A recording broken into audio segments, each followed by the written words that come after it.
Olá pessoal, tudo bem? Sejam bem-vindos a mais um episódio do Clima do Futuro, projeto aqui da Vertical de Infraestrutura da Climatempo, e onde eu, Guilherme Borges, analista de sustentabilidade da Climatempo, junto com o Robson Miranda, que é especialista em soluções meteorológicas. A gente sempre traz um convidado para discutir um assunto interessante e importante, relacionados ao clima e relacionados ao que impacte também os nossos clientes.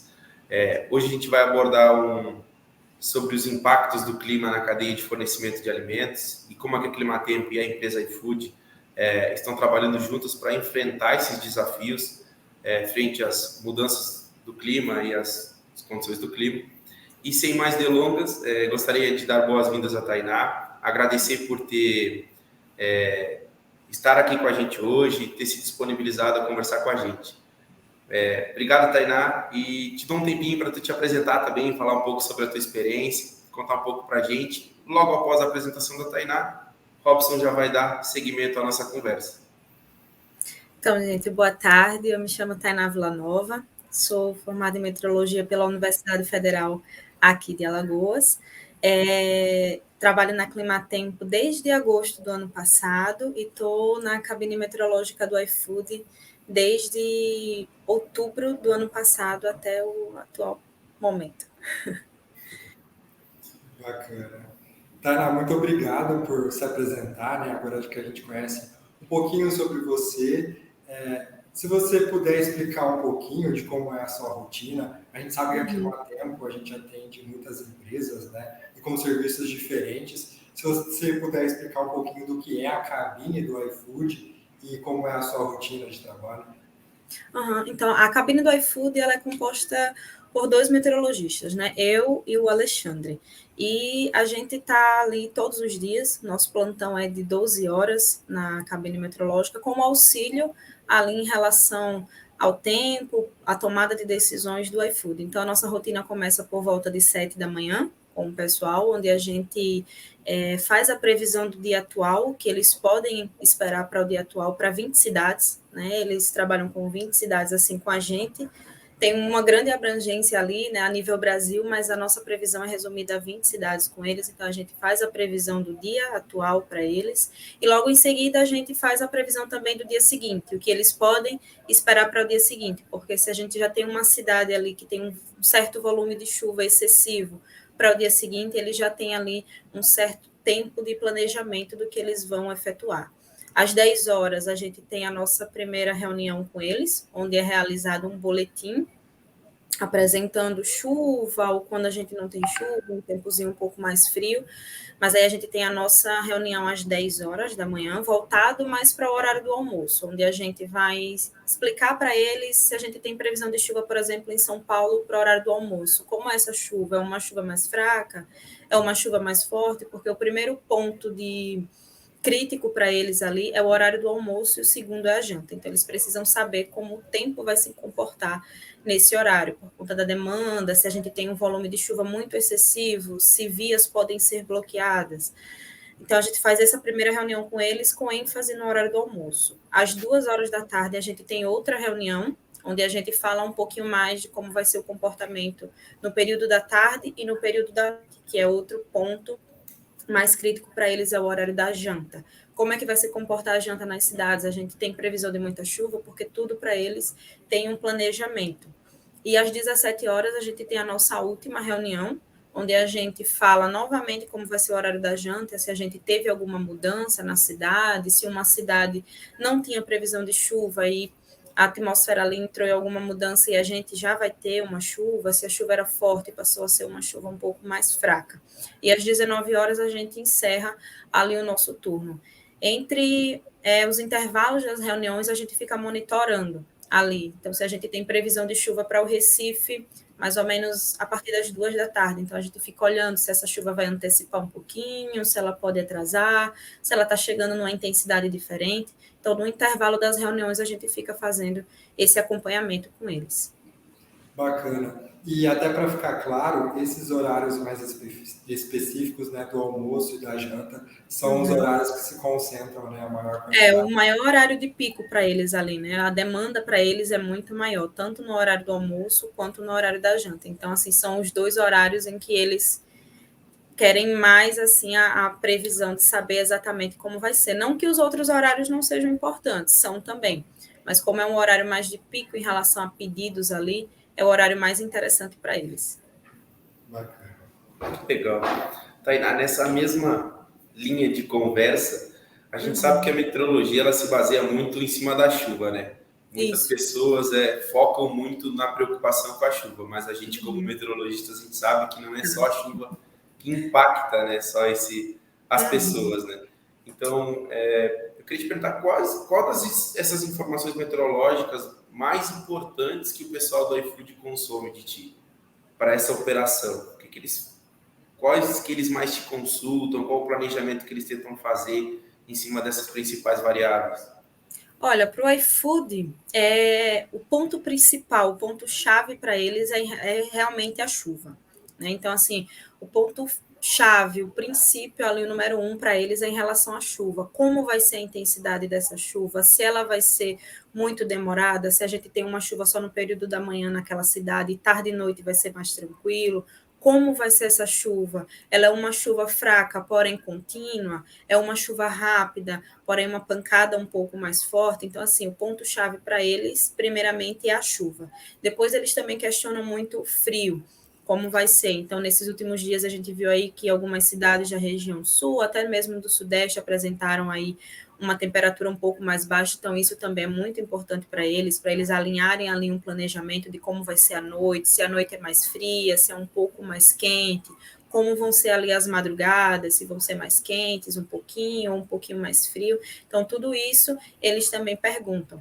O vento também, principalmente quando a gente tem aquelas pancadas de chuvas mais intensas, então eles perguntam também como é a intensidade, se é muito forte, as rajadas de vento são muito intensas, então tudo isso são pontos chaves para eles, mas primeiramente ali a chuva, como vai se comportar, se vai demorar muito, se é de uma intensidade baixa ou alta. Com certeza, muito legal entender essa dinâmica e a importância né, meteorológica para eles, né? Esse planejamento. Sim. E, Tainá, a meteorologia, né, as informações meteorológicas, elas são utilizadas por muitos motivos, né, pelas operações que a gente tem pelo Brasil. E a gente observa muito, eu tenho muitos clientes, até na área de mineração, por exemplo, que o maior foco é segurança. Então, eu até gostaria que você explicasse um pouquinho melhor para a gente qual é o maior motivo hoje que o iFood, por exemplo, ele utiliza a previsão do tempo, as informações meteorológicas. É mais para planejamento mesmo, envolve segurança. Se você puder até ressaltar um pouquinho essa parte. Olha, envolve tanto o planejamento, né, antecipado do que eles podem esperar, quanto a segurança do motoboy que está ali entregando. Então, assim, como funciona a previsão para tomada de decisão ali do pessoal do iFood? Então, se a gente tem uma cidade que tem uma previsão de uma chuva muito volumosa para o horário do almoço ou para o horário da janta, eles sabem ali com uma certa antecedência, né, na nossa primeira reunião das 10, já desde o comecinho ali das 7 horas, eles já recebem uma prévia de como vai ser, então eles já começam aos poucos a se preparar. Na nossa primeira reunião, a gente explica com mais ênfase como é que vai ser, como vai se comportar. Então, com isso, eles traçam ali uma estratégia. Numa cidade, por exemplo, São Paulo, a gente tem pancadas de chuvas fortes ali para o horário do almoço, por exemplo. Então, qual é a nossa estratégia? Essa chuva, ela é uma chuva moderada, é uma chuva que não venha trazer muitos riscos para o entregador. Então, eles preparam ali uma promoção, né, para esse entregador, para ele continuar ali, não que ele vá continuar na chuva, mas quando essa chuva der uma tréguazinha, eles retornem para essas praças para eles poderem continuar com essa entrega. Mas se, por exemplo, a gente tem uma pancada de chuva muito forte, onde a gente tem pontos de alagamentos, onde pode ter ali numa via um buraco, por exemplo, e essa chuva cubra, né, muita água e coloque em risco a vida do motoboy se ele for para a rua, então eles suspendem ali, essa praça é fechada, até quando esse tempo voltar a melhorar, quando essa chuva diminuir um pouco mais. Então, assim, antes de tudo, vem primeiro ali a segurança do entregador, como vai ser, se essa chuva é muito intensa, se coloca em risco a vida do entregador saindo com essa pancada de chuva, e depois a estratégia, porque se a gente tem ali um jantar, por exemplo, muito crítico em uma praça de muita chuva, a gente sabe ali que as pessoas, ao invés de elas se deslocarem até o restaurante, elas vão fazer pedido. Então, com isso, eles têm ali um impasse, que é a chuva, impedindo que o motoboy ele vá fazer essa entrega, mas eles têm uma alta demanda de pedido. Então, com isso, outra estratégia que eles fazem é diminuir um pouco o raio de entrega. Então, eles diminuem para poder manter ali o equilíbrio. Então, a previsão ela é muito importante, primeiramente, com a segurança, né, do entregador que está ali fazendo a entrega, se essa chuva coloca em risco. Então, se coloca em risco, essa praça é fechada até quando o tempo melhore, mas caso seja uma chuvazinha mais leve ou algo assim, eles trabalham com essas estratégias de promoções, né, para incentivar ali que quando essa chuva der uma cessada, o motoboy não vai embora, ele retorna e continue ali com a entrega dele. É muito interessante, né, Tainá, a gente entender aqui, nós, principalmente como meteorologistas, e também essa questão, como você comentou, da estratégia, né? Porque realmente o impasse ele é grande. Se tem mais chuva, né, as pessoas elas não querem ir de casa, as pessoas elas querem algo prático, consumir pelo aplicativo, mas ao mesmo tempo quem faz a entrega também tem toda uma questão. Tem que pensar um pouquinho, né? Então, eles aumentam também ali o prazo de entrega. Então, se, por exemplo, a gente tem 1 hora de entrega, já passa para um pouco mais, né? Já aumenta o prazo de entrega, ou diminui o raio. Se pega ali uma certa abrangência da cidade, eles diminuem um pouquinho mais para que não seja tão afetado. Bacana entender um pouquinho dessas estratégias. Muito interessante entender como é que eles fazem esse planejamento, né? E até essa disseminação de informação para o próprio motoboy, né? Para eles entenderem, e terem essa preocupação com eles mesmos. Muito legal como é que funciona. Sim. Nessa mesma linha de pergunta também, um pouco diferente, mas assim, tentando ampliar para o macro, para onde vocês trabalham, acredito, hoje.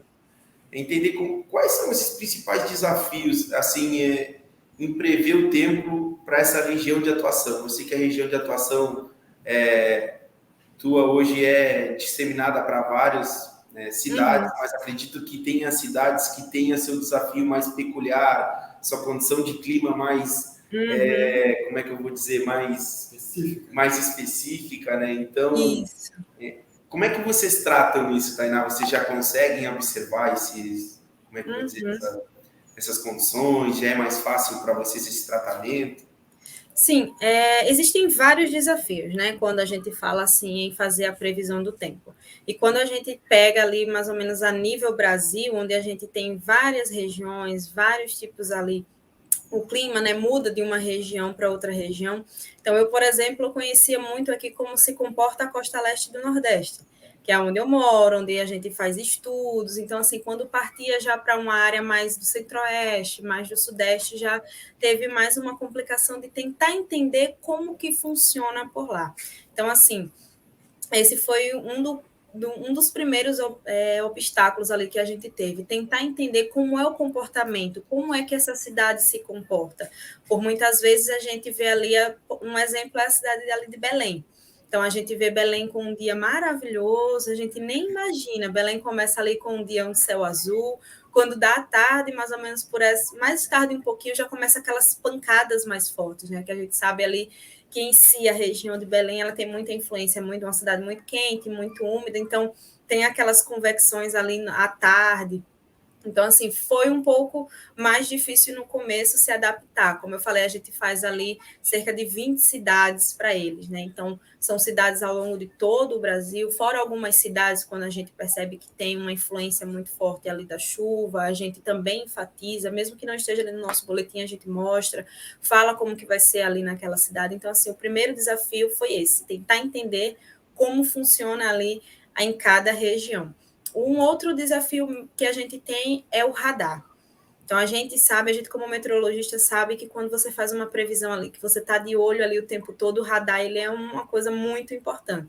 Então, por exemplo, a região de Cuiabá, Belém, não tem radar, então dificulta um pouquinho mais o que a gente teve que aprimorar a entender como a cidade funciona. Então, a gente já não tinha mais ali o radar, e a gente foi entender como que funciona ali as cidades. Agora mesmo ali no Nordeste a gente está sem acesso ao radar em Salvador e em Fortaleza, então já dificulta um pouquinho mais. Então, esses 2 pontos aí são os mais críticos, né? Que é tentar entender, mas essa etapa a gente já passou um pouquinho mais, a gente já entende como cada cidade se comporta ali. E o outro ponto é o radar, que faz muita falta. E, Tainá, você até anotei aqui a palavra desafio, que realmente é desafiador, né? Fazer previsão do tempo para muitas cidades, porque elas têm climas diferentes. Nós, meteorologistas, né, cientistas, entendemos isso. E eis que surge um novo desafio agora, que todo mundo sabe qual é, que são as mudanças climáticas. É um novo desafio na sociedade, e principalmente para nós meteorologistas, né, que estamos aí no dia a dia. Eu até gostaria de entender com você se vocês já estão sentindo os efeitos das mudanças climáticas. A gente sabe que nem tudo acontece por causa das mudanças climáticas, mas os estudos já estão mostrando que sim, né? Tempestades cada vez mais prováveis, a gente teve eventos no Nordeste de deslizamento, até que no litoral de São Paulo também, que os estudos já mostram que as mudanças climáticas tornam esses eventos mais prováveis e mais intensos. Então, eu gostaria de entender se a operação de vocês já está sentindo alguma mudança, algum padrão que era de um jeito e acabou mudando. Olha, como a gente é uma cabine um pouco recente, a gente está começando a perceber agora o quanto isso está afetando tanto para a gente quanto para eles. A gente teve aí um verão com eles, a gente está tendo agora, né, o outono com eles, então a gente tem 2 estações aí ainda tentando entender, mas a gente já começou a perceber, né, que os extremos estão cada vez mais extremos. Então a gente tem aí ondas de calor, onde a gente viu ali várias cidades no sul, né, com temperaturas bem elevadas, a gente também tem as ondas de frio. Então, assim, a gente já começou a perceber que os extremos estão cada vez mais extremos, como você mesmo citou, que a gente teve aí em fevereiro ali no litoral, né, no litoral de São Paulo, onde a região ali de Bertioga chegou a mais de 600 milímetros. Então, assim, a gente já percebeu, a gente vinha acompanhando, informando ao pessoal do iFood, que a gente tinha essa previsão, os modelos indicavam que a gente tinha uma chuva ali, como eu já falei, né, para eles fazerem ali uma análise de como vai ser, como seria, principalmente porque era carnaval, então eles tinham uma alta demanda ali para eles, então iria afetar muito a demanda deles, como iria se comportar. Então, com isso, quando começou ali a chuva, as praças ficaram fechadas, então várias praças ali na região do litoral de São Paulo, elas foram fechadas por muito tempo. Depois eles quiseram, né, ali reabrir, e com isso, para tentar reabrir ali as praças, a gente foi fazendo um acompanhamento. Então, por muitas vezes a gente já tinha ali, não estava apresentando chuva, mas como a gente sabe, 600 milímetros é muita chuva, então a gente tinha um solo muito encharcado. Então a gente tentou mapear ali por onde seriam essas entregas. Será que o motoboy ele passaria por uma área de risco? Como seria? Então, até para eles voltarem ali à operação com a gente foi fazendo esse acompanhamento de como estava, se a gente tinha muito risco de chuva. Então, isso também acaba influenciando tanto para a gente, que fica um pouco mais difícil, assim, por ser, como a gente está falando, uma mudança, né? O extremo está muito extremo, quanto para eles, mas a gente já vem notando, principalmente essas ondas de calor, agora já vem o frio, então já começa a preocupar um pouquinho mais na região, né? Exatamente. E é um desafio para todo mundo, né, Tainá? Para todo mundo. Tanto para a empresa, enfim, tanto para a sociedade que precisa dos serviços, e também para os meteorologistas. E eu até gostaria de entender um pouquinho melhor os desafios, né, desses extremos, cada vez mais extremos, principalmente para vocês que estão na cabine. Você até comentou, por exemplo, agora esse evento que teve no litoral de São Paulo, realmente os modelos, né, já estavam indicando que seria muito intenso. E nós, como meteorologistas, né, quando a gente coloca uma análise, a gente sabe, olha, pode ser ainda mais intenso do que aquilo que os modelos estão conseguindo registrar. Então, vocês também estão sentindo na pele, né, toda essa questão das mudanças climáticas, né? Isso, sentindo muito, né, porque interfere muito, como você falou, tanto para a gente, é um desafio tanto para a gente, quanto para a empresa e quanto para eles, né, que são muito afetados com isso. E como eu falei, esse evento que veio em São Paulo, então ela pegou bem ali um ponto crítico, que foi o quê? O carnaval, então onde a alta demanda deles estava muito alta. Então, assim, eles tiveram que fechar a praça, então, quer queira, quer não, é um baita prejuízo para eles, mas a gente já vem sentindo muito, e principalmente eles. Legal demais entender todo esse contexto e como é que a mudança climática está afetando, né? Isso que a gente está caminhando possivelmente para um El Niño agora, né? Acredito que vocês já devem estar acompanhando isso, e isso possivelmente vai trazer desafios muito mais significantes para vocês aí, né, Tainá? Isso, bastante, muito significativo, mas como a importância da nossa cabine para eles é sempre estar prevendo, trazendo tanto o curto prazo quanto não tão longo prazo, mas um pouquinho à frente, já para se planejar como vai ser. Então, está sendo um desafio bem imenso para a gente. Legal demais entender isso, Tainá. Essa pergunta vai parecer um pouco redundante, né? Você já deixou claro ao longo da nossa conversa todos os benefícios que o serviço meteorológico traz, desde segurança, operação, para o iFood, e consequentemente isso afeta no bolso deles também, né? Afeta. Então, mas te pergunto assim, na conversa com eles destacam mais algum ponto interessante sobre como é que a previsão meteorológica traz mais benefícios para eles? Então, como eu já havia falado, tudo para eles é sempre planejado. Então, se eles tomam uma determinada decisão, é tudo planejado. Então, assim, eles, antes da cabine meteorológica, eles ali olhavam até mesmo o wind ou algo por conta própria, assim. Então, como a gente sabe, os modelos eles fazem uma estimativa. A gente sabe que, por vezes, tem ali tanto um desvio para mais ou para menos, então eles davam uma olhadinha na previsão do dia, ali entravam no site, davam uma olhada na previsão do dia e viam ali, por exemplo, Maceió com previsão de chuva para a noite. Mas aí essa previsão não se confirmava. Então, com isso, o que é que eles faziam? Eles olhavam ali, olha, Maceió vai ter previsão de chuva. Vamos fazer uma promoção para o entregador? Então, eles iam, se planejavam ali de acordo com o que eles estavam vendo e eles lançavam ali uma promoção. Chegava à noite em Maceió, não tinha, a chuva não ocorria, né? O índice ali das entregas, eles não caíam, permaneciam ali tudo tranquilo. Então, eles estavam percebendo que eles estavam tendo um gasto ali de uma coisa que não estava acontecendo. Foi aí quando entrou a cabine meteorológica, né, onde eu e o Alexandre, a gente fica ali olhando sempre se tem essa mudança. Então, para eles está sendo um ganho, porque no caso a gente sabe que tem ali o que o modelo mostra para a gente, mas a gente sabe que a atmosfera está em constante mudança.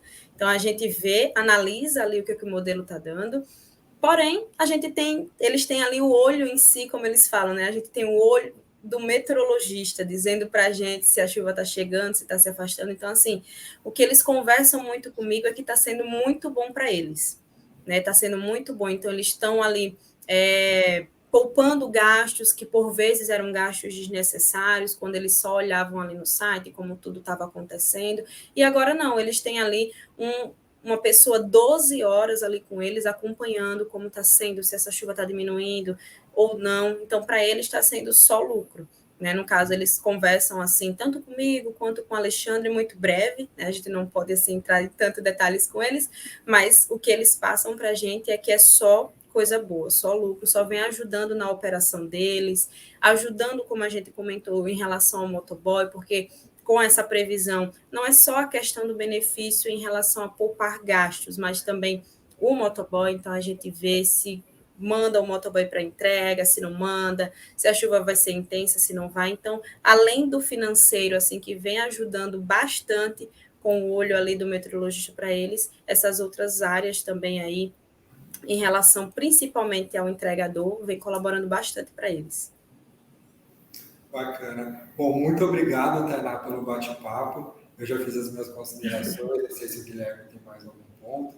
Acho que está tudo perfeito, acho que foi muito legal entender como é que funciona todo o serviço de previsão, como é que eles atuam, todo esse ponto do motoboy também, né, da segurança pro motoboy, do estímulo ao motoboy também, né, que a empresa faz, usando a previsão. Só uma questão para eles, que também foi outro ponto crítico, que vocês vão lembrar, foi agora em relação a Rio Branco, em março. onde a gente teve ali muita chuva, né? Então, a gente teve ali no mês de março mais de 500 milímetros, né? E em cerca de 13 horas ali, choveu mais da metade da média que era prevista ali para aquele mês. Então, com isso, eles tiveram... A região ali teve muita via interditada, então foi outro ponto ali também do extremo, ser muito extremo, onde a operação parou. Eles passaram mais de 2 semanas ali com a operação fechada na região ali de Rio Branco, onde isso interferiu muito para eles, mas também eles já estavam sendo sinalizados, eles conseguiram ali projetar como seria, eles traçaram novas rotas, tudo isso com o acompanhamento da cabine meteorológica. Então a gente já estava vendo ali como estava, né? Como acho que foi o Robson que falou, o modelo faz aquela estimativa, mas às vezes ele superestima demais. Então, assim, eles já tinham aquela margem de como poderia ser ali, de como estava acontecendo, também como aconteceu nos próximos dias, lá depois que choveu mais da metade da média em 13 horas. Então, assim, foi um ponto também bem crítico para eles, onde eles ficaram quase sem operar. Passaram vários dias com a praça fechada e depois foram retomando ali aos pouquinhos, desviando os caminhos. Então, assim, foi outro cenário, fora, até então, né, até o presente momento, fora o do litoral de São Paulo, foi outro cenário que foi bem complicado para eles. Eu imagino, Tainá, e outro desafio que eu imagino para ti deve ser a Grande São Paulo e o Rio de Janeiro, né? A Grande São Paulo me dá muito trabalho. Muito trabalho, principalmente no verão. Eu imagino, essa época deve ser por essa zona de transição que é a Grande São Paulo, né? E pela dimensão da cidade. Olha, a gente sempre vem percebendo que na área de transição ali de uma estação para outra sempre é o ponto mais crítico também para a gente. Então, quando a gente está na transição ali da estação, quando está aquela coisa tentando se comportar da maneira que deve, é um outro ponto muito crítico para a gente. É a área de transição das estações. Mas, sem dúvidas, a região da Grande São Paulo dá um trabalhinho tremendo, principalmente no verão. Desafios não faltam, né? Desafios não faltam, são desafios diários.